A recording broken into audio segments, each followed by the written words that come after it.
大家好，欢迎大家来到跟进เมืองลาน้อย学习中文平台สบายดียินดีต้อนรับท่านเข้าสู่รายการเกณฑ์จีนเมืองลาน้อย学习汉语มื้อนี้เรามาฝึกอ่านชื่อแขวงต่างๆของเราเป็นภาษาจีนนำกัน 1. เฟิงชาหลีแสนเฟิงชาหลีแสนแปลว่าแขวงพงษาหลี 2. วูโตหมู่แซ่แสนวูโตหมู่แซ่แสนแปลว่าแขวงอุดมไซ 3. หลางหนางถาแสนหลางหนางถาแสนแขวงร่วมน้ำถา 4. โปเฉา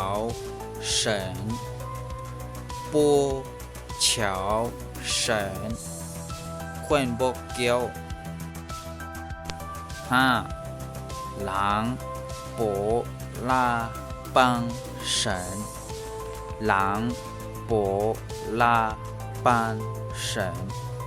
แขวงล่วงพระบาง 6. ขวาพังแสนขวาพังแสนแขวงหัวพัน 7. ชาเหยหูหลี่แสนชาเหยหูหลี่แสนแขวงไซญาบุรี 8. ช่วงขว้างแสนช่วงขว้างแสนแขวงเสียงขวาง 9. 赛松本行政特区赛松本行政特区เขตพิเศษไซส่งบุญ 10. 望乡直辖市望乡直辖市นครหลวงเวียงจันทร์ 11. 望乡省望乡省แขวงเวียงจันทร์ 12. โปหลีขังไส้เฉิน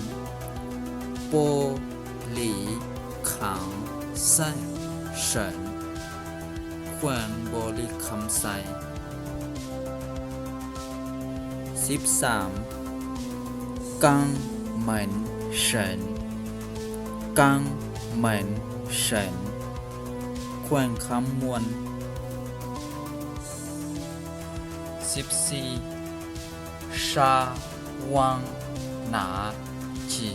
เฉินชาวังหนาจีเฉินแขวงสวรรณเขต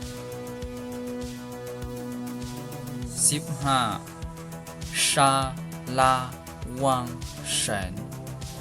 ชาลาวังเฉินแขวงสะละวัน 16. 张巴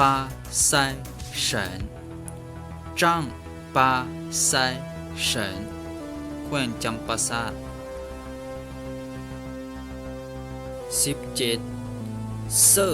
กงเฉินเซ่อกงเฉินแขวงเซกง 18. อาสุโพเฉินอาสุโพเฉินแขวงอักตะปือ